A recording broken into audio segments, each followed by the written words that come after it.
Ito mga bossing ko, gawin nyo po ito mga bossing ko ng pasikreto lamang. Kung gusto po ninyo mga bossing ko na hindi ka nauubusan ng pera, maya't maya, ang daloy ng swerte lalo na sa pera.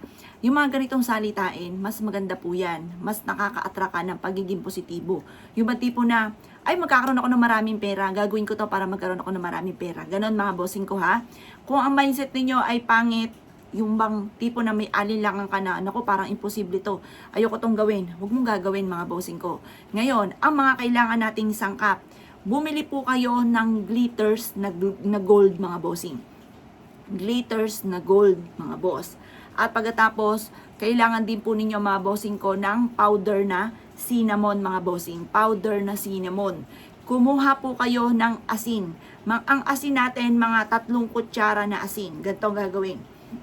Isang plastic na glitters, ilagay nyo po ito sa isang garapon, at pagkatapos 3 kutsara na cinnamon, 3 kutsara ng asin mga bossing ko, ilalagay nyo po yan sa ilalim ng inyong higaan. Or pwede nyo itong ilagay din sa inyo pong negosyo para araw-araw ka na magkaroon ng malaking benta. O glitters na gold, walang ibang kulay kundi gold, kasi ang gold, Libya na kulay or citrine na kulay, yan po ay sumisimbolo ng kasaganahan. Lalo na ang glitters. Magniningning ka mga bossing. Ngayon pa mga bossing ko, ang cinnamon naman, nag-a-attract po yan ng pera. Yun nga ang pagsusunog ng cinnamon, yung aroma ng cinnamon, nagtatawag po yan ng pera, nagtatawag po yan ng swerte, at yan po ay for love and for happiness ang cinnamon. Plus additional pa ang asin. Ang asin ay pang cleansing. Yung sangkap na tatlong yan, glitters, cinnamon at asin mga bossing ko, nakakatulong po yan para hindi ka na maubusan ng pera. Subukan nyo po mga bossing ko yan. Ilagay nyo po yan sa gilid ng inyo pong kaha. Ang dulot po niyan ay swerte. Ilagay nyo yan sa ilalim ng inyong higaan, ang dulot niyan ay swerte. Imbis po na puro kamalasan, o imbis po na puro paghihirap, ang inyong pagiging masipag at matyaga ay parang wala namang pinatutunguhan. Ang sipag-sipag mo, ang tyaga-tyaga mo mga bossing, pero wala namang pinatutunguhan. Subukan nyo po yan. Marami kang mabibilhan ng powder na cinnamon. Sa mga online, ang dami powder na cinnamon. Kahit sa supermarket, merong cinnamon. Madalas pa nga po dyan powder. Bihira sa supermarket yung stick.